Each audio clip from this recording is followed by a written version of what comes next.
आज़ाद national Urdu university Gachibowli के तलबा और असातिज़ा ने मिलकर आज के TRS के working president KT Rama Rao से उनके रहायशगाह पर मुलाकात की। हुकूमत तेलंगाना की जानिब से 50 एकड़ लैंड की वापसी का मुतालबा करते हुए मौलाना आज़ाद उर्दू नेशनल यूनिवर्सिटी की ज़मीन पर हुकूमत की नज़र के खिलाफ KT रामा राव ने कहा, हम हर मौके पर आपके साथ है। हैदराबाद सेंट्रल यूनिवर्सिटी की 400 एकड़ लैंड पर हुकूमत की नज़र ये थी इनका पहला हमला और नहीं हाई है किसी सुप्रीम भी कोर्ट के बाद स्टे मिलने गया तो वहाँ रुक दिया गया काम। इंस्टीट्यूट पर कि जो ये पहली बार कर रहे हैं। इन्होंने सबसे पहले HCU पर 400 एकड़ हथियाने की कोशिश की, खरबों का घोटाला करने की कोशिश की, और जब लड़के आ गए अपनी लड़ाई लड़ने तो इनको बैकफुट पे जाना पड़ा। लेकिन इन्होंने सबक नहीं सीखा उस चीज से भी।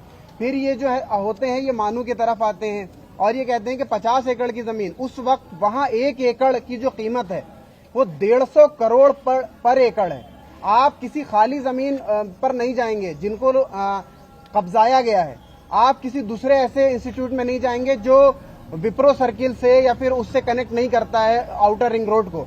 आपकी नजर और चील की निगाहें उस यूनिवर्सिटी पर हैं जो इस वक्त हैदराबाद का सबसे कीमती इलाका है, और आप ये कह रहे हैं कि हाँ ये हमको दे दीजिए, हम इसको पब्लिक इंटरेस्ट में यूज करना चाहते हैं। मैं मतीन अशरफ, आउटगोइंग प्रेसिडेंट मानू स्टूडेंट्स यूनियन, ये कहना चाहता हूं कि इससे बड़ा पब्लिक इंटरेस्ट क्या होगा कि मानू सेंट्रल यूनिवर्सिटी में अच्छे MIT MLT के लोग निकल रहे हैं, अच्छे लॉयर्स निकल रहे हैं, अच्छे टीचर्स निकल रहे हैं।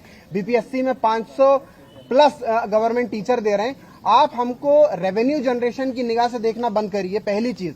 दूसरी चीज, रियल एस्टेट का बिजनेस आपको करना है तो कैंपसेस से बाहर करने की कोशिश कीजिए।